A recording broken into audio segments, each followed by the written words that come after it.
po ay kahoy na naging bato. Pero ito, kagandahan ito, people. Ito rin, oh. Kahoy na naging bato. Marami po tayo dito na bato. Ayan. Kahoy na naging bato. Na kinakrak na natin. Krak-krak na lang. Yung kahoy ito na naging bato, mga people. Yan. Yan. Kita nyo yan. Pero dito ka magmangha. Dito ka mamangha sa kahoy na naging bato. Itim. Kadalasan makikita natin na kahoy ay ganito. Puti.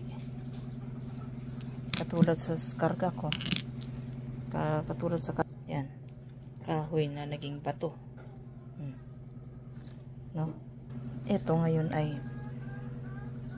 yan ang maganda. Itim. Kaso lang dalawa lang to, pips.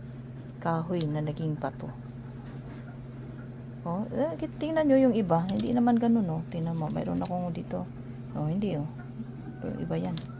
Ito. Iyan, halos magkapareho. Yan ang kahoy na naging bato.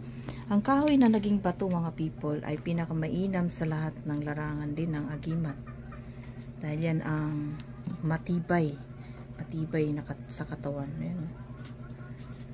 Akala mo naging uling, no?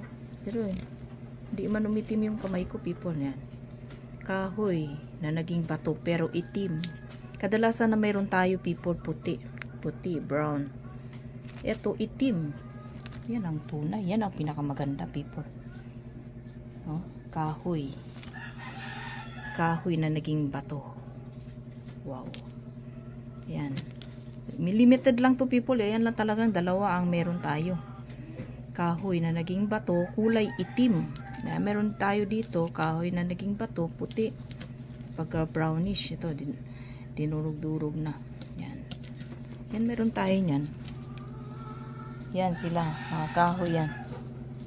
Yan ang pinaka protection, tibay sa digmaan, mandirigma. At tingnan mo yung mga bato, kahoy, oh. Ayan, kahoy. Yan ang kahoy talaga to, kahoy. Pero, oh, yan. Diba? Oh, halos magkatuwang yan, people. Yan ang pinaka the best sa lahat. The best. Yan ang matibay sa lahat ng matibay, mga pips. Bibigay ng protection, kabal, at tibay sa katawan sa mga taong nagtatanga ng kahoy na naging bato. Dahil kung alam natin, ang kahoy ay medyo madali lang tong biyakin, pero pagdating sa bato, mahirap din biyakin, matibay. Kaya sa tibay, poder yan, poder. Bigyan ka ng kalakasan nitong kahoy na yan. Yan ang pagkakaalam ko. Ikaw naman, kung may kaalaman ka tungkol dito, pwede kang mag-suggest dyan tungkol sa alam mo sa kahoy na naging bato.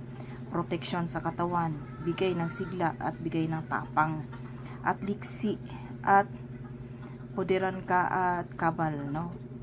Pwede rin yan sa bala, people. Taguliwas din ng bala to. Lalong-lalo na ito itim, bihira lang ang itim na ano.